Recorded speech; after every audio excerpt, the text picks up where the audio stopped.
यह कहानी उस समय की है जब महाभारत में कौरवों और पांडवों के बीच जुआ हुआ था, और जब जुए में पांडवों हार गए तब पांचाली द्रौपदी को दांव पर लगा दिए थे। फिर उस दांव में भी पांडव हार गए। फिर उसके बाद कौरवों ने द्रौपदी की सुंदरता के घमंड पर ही इसका वस्त्र हरण किया था। नमस्कार दोस्तों, वीडियो अच्छी लगे तो लाइक और साथ में चैनल को सब्सक्राइब जरूर करें। वीडियो से लास्ट तक बने रहें। कौरवों को लगता था कि द्रौपदी को अपनी सुंदरता पे घमंड है। जब इंद्रप्रस्थ में महाराज युधिष्ठिर राजस्व यज्ञ करवा रहे थे तो उन्होंने सभी राजाओं को निमंत्रण दिया। हस्तिनापुर से युवराज दुर्योधन, कर्ण, शकुनी, पितामह भीष्म समेत बहुत लोग आए थे। इंद्रप्रस्थ का निर्माण भव्य था। जब दुर्योधन भव्य महल से मोहित होकर विचरण के रहा था तो वह अचानक पानी में जा गिरा। द्रौपदी ने था दृश्य देखा और जोर से हंस के बोली, अंधे का पुत्र अंधा। यह सुनकर दुर्योधन आग बबूला हो गया और प्रतिशोध की अग्नि में जल रहा था। जब वह हस्तिनापुर लौटा उसने योजना बनाई। पांडवों को द्युत क्रीड़ा का निमंत्रण दिया। शकुनी ने चालाकी से महाराज युधिष्ठिर को हरा दिया। अंत में जब महाराज पे कुछ नहीं बचा, उन्होंने महारानी द्रौपदी को दांव पर लगाया। वो ये चाल भी हार गए। द्रौपदी कौरव युवराज दुर्योधन की दासी बन चुकी थी। उसी सभा में उन्होंने द्रौपदी का वस्त्र हरण किया था। भगवान कृष्ण ने द्रौपदी की लाज बचाई थी। पांचाल के राजा द्रुपद की पुत्री द्रौपदी का विवाह पांडवों से हुआ था। वेद के अनुसार यह माना जाता है कि कुरुक्षेत्र युद्ध के पीछे वह मुख्य कारण था। कई ग्रंथों के अनुसार वह अपनी गहरी त्वचा के कारण कृष्ण के महिला संस्करण के रूप में भी जानी जाती थी। वह अपने समय की सबसे खूबसूरत राजकुमारी थी। तो कुरुक्षेत्र युद्ध का क्या कारण था? क्या यह सिंहासन की प्यास थी? क्या यह कौरवों द्वारा पांडवों का अपमान था, या कुछ और? यह वास्तव में तितली प्रभाव था। सब कुछ वास्तव में सब कुछ प्रभावित करता है।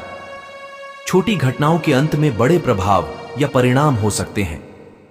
कौरवों ने द्रौपदी को ऐसा अपमानित किया कि पांडव युद्ध होने से रोक नहीं सके।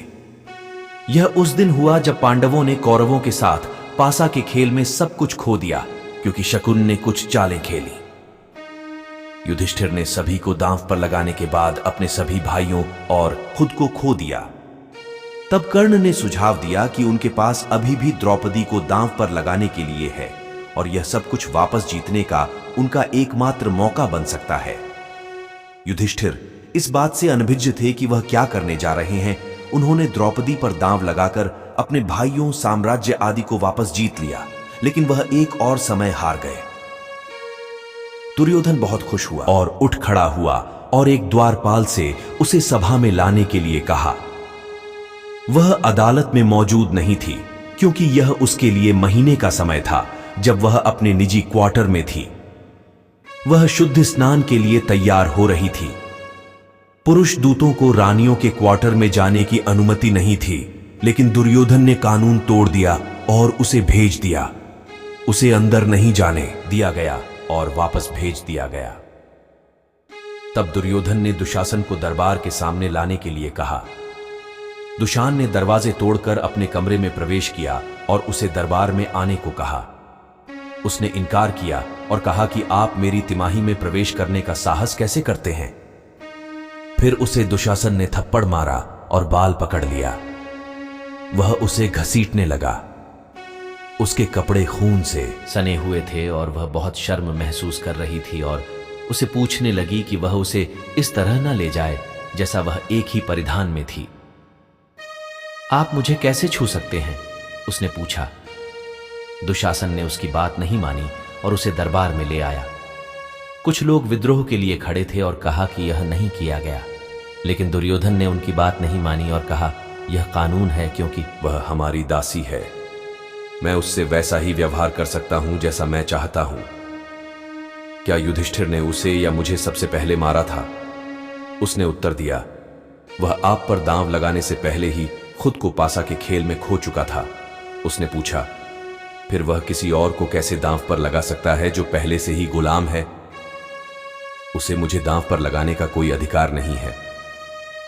यह कानूनी नहीं है। भीष्म ने चुपचाप उसके प्रश्नों का उत्तर दिया।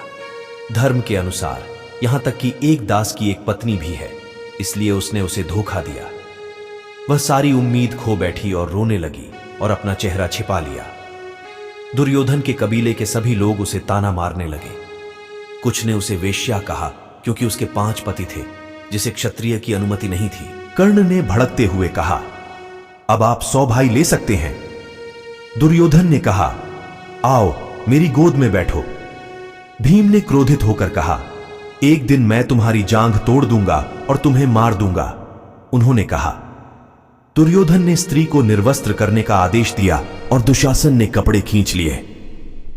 द्रौपदी ने अपनी आंखें बंद कर ली और श्री कृष्ण से अपनी गरिमा को बचाने की प्रार्थना की। चमत्कारी रूप से वह विचलित नहीं हुई और कपड़े उसे बचाने के लिए दिखाई दिए। यह देखकर धृतराष्ट्र डर गए और जो कुछ भी हो रहा था उसे रोकने का आदेश दिया। उसने महसूस किया कि उनके कुकर्मों का क्या कारण होगा, लेकिन उन्हें अपने भाग्य के परिणामों को बदलने में देर हो गई। बाद में कोई भी महाकाव्य कुरुक्षेत्र युद्ध को रोक नहीं सका, यहां तक कि कृष्ण भी नहीं। आखिरकार जिसने भी इस अमानवीय कृत्य को देखा वह क्रूरता से मर गया, चाहे वह द्रोणाचार्य, भीष्म, कर्ण, कई अन्य थे। यद्यपि धृतराष्ट्र युद्ध में नहीं मरे, लेकिन उन्होंने अपने सभी 100 बच्चों को खो दिया, जो उनके गलत कर्म या बुरे कर्म का परिणाम थे। महाभारत का युद्ध अंतिम दौर में था। भीष्म पितामह शरशैया पर लेटे थे। युधिष्ठिर अपने भाइयों के साथ उनके समीप बैठे उनका धर्मोपदेश सुन रहे थे। तभी द्रौपदी बोली, पितामह मेरी भी एक शंका है। बोलो बेटी, भीष्म ने स्नेहपूर्वक कहा। पितामह मैं पहले ही क्षमा याचना कर लेती हूं, प्रश्न जरा टेढ़ा है। बेटी जो पूछना है निर्भय होकर पूछो, भीष्म बोले। पितामह जब भरी सभा में दू शासन मेरा चिरहरण कर रहा था, उस समय आप भी वहां उपस्थित थे, किंतु आपने मेरी सहायता नहीं की। उस समय आपका विवेक और ज्ञान कहां चला गया था? एक अबला के चीरहरण का दृश्य आप किस प्रकार देख सके थे? यह सुनकर भीष्म गंभीर हो गए। यह प्रश्न उनके सम्मुख पहली बार नहीं आया था। जिस समय यह घटना घटी थी उस समय भी यही प्रश्न उनके सम्मुख था। उसके बाद जब कभी उन्हें इस घटना का स्मरण होता तो वह प्रश्न उनके सामने रहता। आज द्रौपदी ने स्पष्ट पूछ लिया था।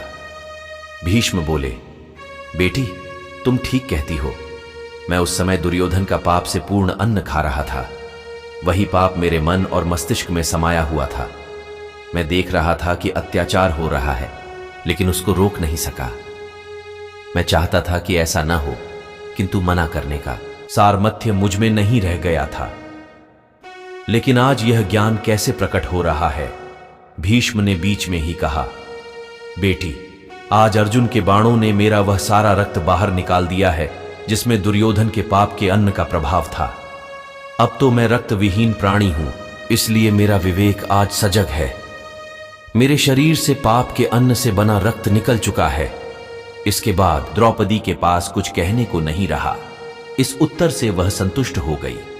निष्कर्ष, यदि आप किसी महिला के साथ अमानवीय रूप से अपमान करते हैं तो आपको क्रूर अंत से कोई नहीं बचा सकता है। यदि आप कानून तोड़ते हैं और धर्म के मार्ग का अनुसरण करते हैं तो आज या कल आपको इसके परिणामों का सामना करना होगा।